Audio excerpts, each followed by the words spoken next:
Welcome to Beijing!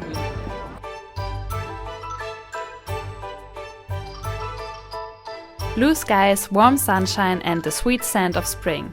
This was the perfect backdrop for our 3-day adventure in Beijing. Join us as we take you on a journey through this bustling city and explore its iconic historic sites. We are walking to the Temple of Heaven, which is a religious complex in the old part of Beijing. The Temple of Heaven and its surrounding park are considered a supreme achievement in traditional Chinese architecture. Its layout symbolizes the belief that heaven is round and earth is square. The temple was built in the 15th century during the Ming Dynasty. It is especially characterized by its colorful paintings and decorative elements, which were an important aspect of the overall aesthetics in the Ming architecture. Let's move on to Beijing's most historic site. We're in the middle of the Forbidden City. The palace complex was built from 1406 to 1420 and was home to the imperial families.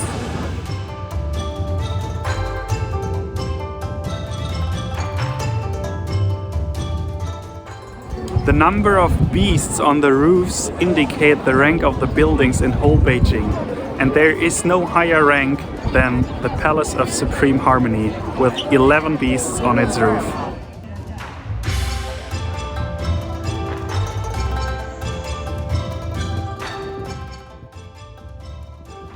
This giant stone carving weighs over 200 tons and was produced 80 kilometers outside of Beijing. It was transported in 28 days over an ice slope in winter with more than 20,000 laborers.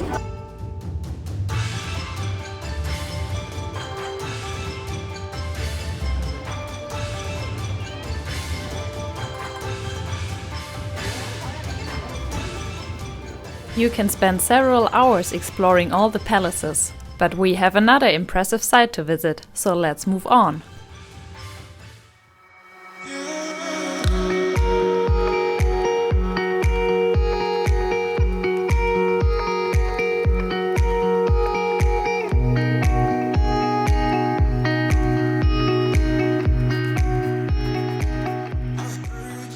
The Summer Palace integrates numerous traditional halls and pavilions into the imperial garden, which was conceived by the Qing Emperor Qianlong in 1750.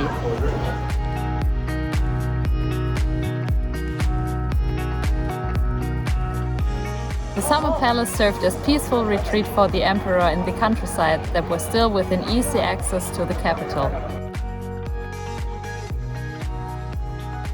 The lavishly designed halls in the northern part were used for administrative tasks and court affairs.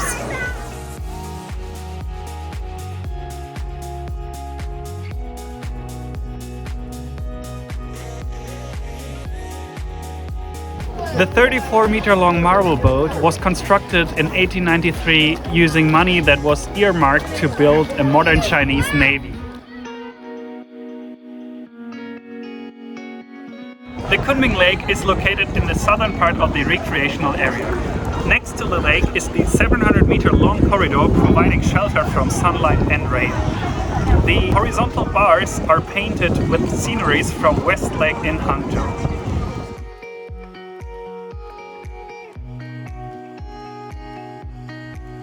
The temple on the southern side is the biggest building in the Summer Palace Park and was used by the emperor to offer sacrifices to the gods of heaven.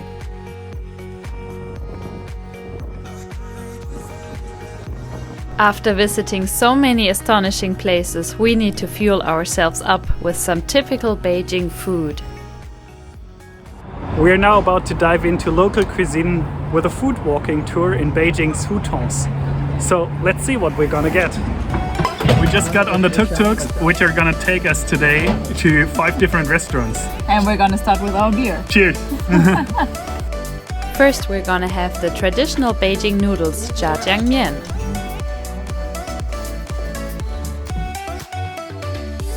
Our second dish is gonna be a barbecue.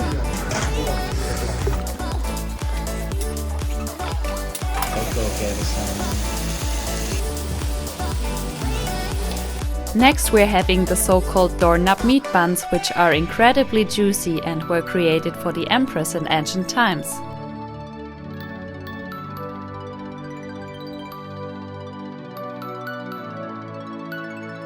We still have some space left for the fourth dish, which is a wrap filled with chicken and vegetables.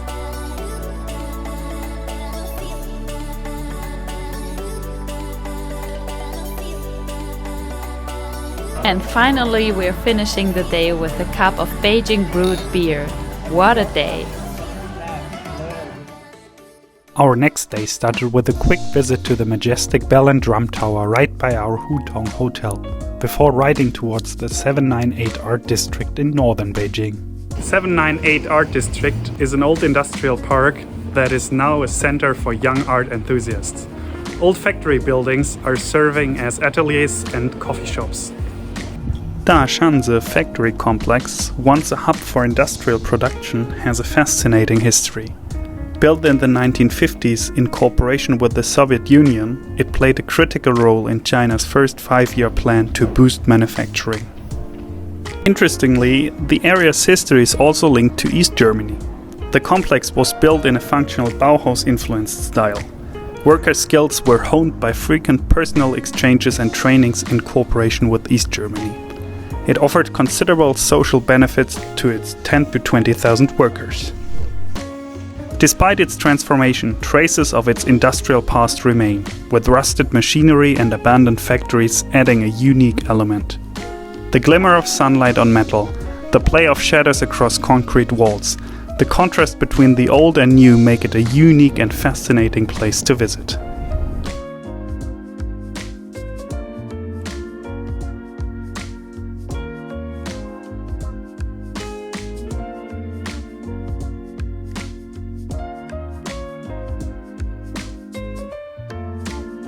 Leaving behind the bohemian beauty of the 798 Art District, we concluded the day with a relaxing dinner amidst the towering skyscrapers of modern-day Beijing Central Business District.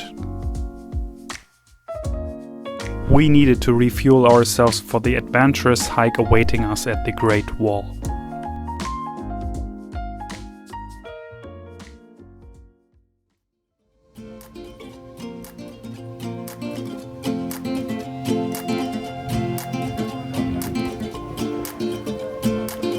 Up to the wall!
Arrived at the top, completely stunning. We are at a non-restored part, very authentic and quite steep, very narrow, just a stunning view.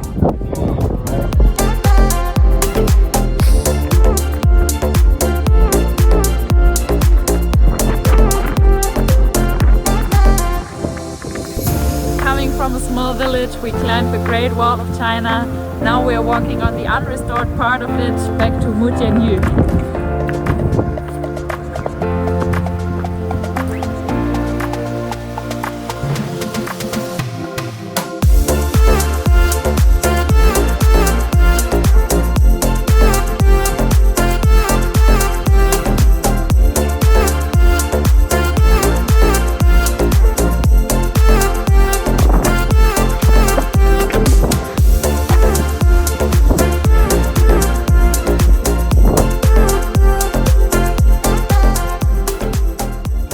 The total wall is over 21,000 kilometers long in average 6 to 7 meters high, and it took more than 1 million workers to construct it.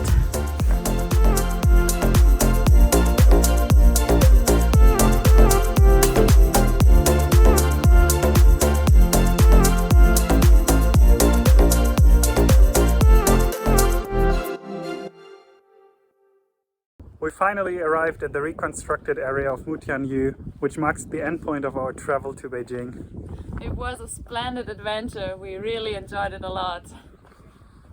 Bye Beijing! Bye bye!